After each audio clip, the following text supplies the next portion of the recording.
Yeah, so just starting off, what's your name and what do you do? So my name is Natasha Receno, and I am a spoken word poet. How long have you been writing for, and like what moments in your life kind of push you towards writing? I've always been writing, I guess, since high school. It didn't really start until around I think it was like the 11th grade. I took a writing class because I thought it'd be an easy A. And then I heard a spoken word poet there for the first time, and it blew me away. And then we got an assignment to have to write spoken word, and ever since then, it's just the one thing I've always done. Describe your creative process. Like for me, whenever I'm writing any sort of whatever it is, literature, whatnot, it's usually when like I wake up in the middle of the night. Mm-hmm. Like, do you sit down and say, I'm going to write a poem now on I don't. this idea? Or is it more organic? I don't. No, it's very organic. It'll be at the most random times. I'll be brushing my teeth and I'll think of a line or something something I saw or a conversation I overheard or some sort of moment in my life that I'm trying to figure out for myself. It'll just always happen out of nowhere, and then the whole poem will just write itself. Now, you won the Vancouver Poetry Slam and placed a high score for your performance of it's Kintsukuroi? Yeah. Yeah. What's it like experiencing some sort of success or that, and does it affect your writing knowing you have a growing audience?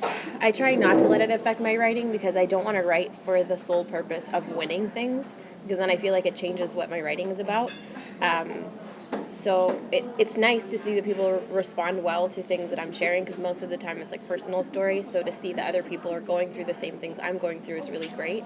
But I try not to let it affect my writing, because then I'm just writing for points, which is not what I want to be doing.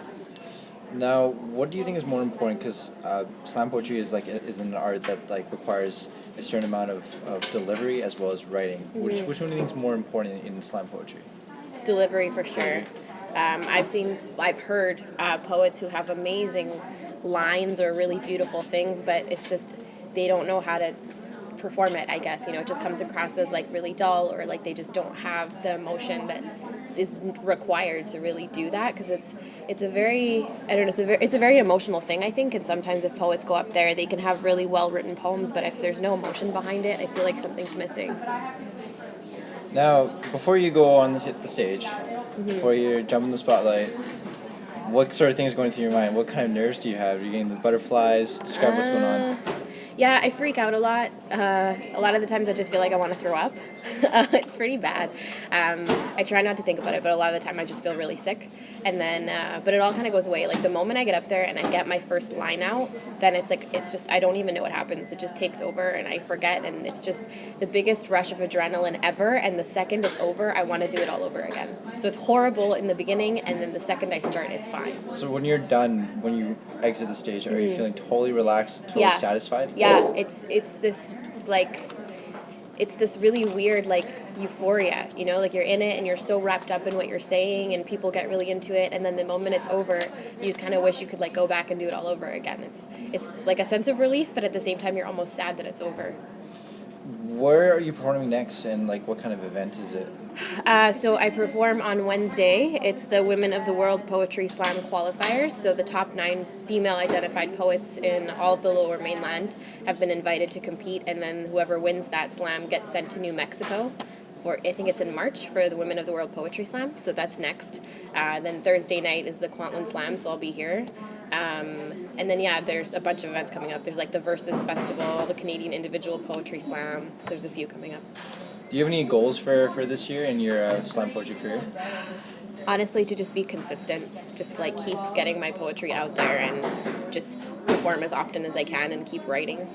Now, I'm curious about when you write a poem, do you know that this is a good poem? Like you look at like that's like I'm really proud of this, or is it kind of more when you test it out on the audience is that you realize that that was actually a pretty good piece? I think it all comes down to the moment when I'm like practicing it, and if it feels very organic and it's super easy for me to say it, like if it doesn't take me a long time to memorize it and it just feels like it's a part of me, then I'm like, okay, this is something. Or if when I'm performing it I get emotional, or there's moments where I have to stop and collect myself the first few times I'm running it through, then I'm like, okay, this means something to me, so I feel like it'll be better, because it's not just about the poem, it's about me being able to work through something with other people. Now, probably my favorite slam poet is going to be Shane Koizen. Mm-hmm. He's awesome. Yeah, that's who got me started. He was the first one I heard.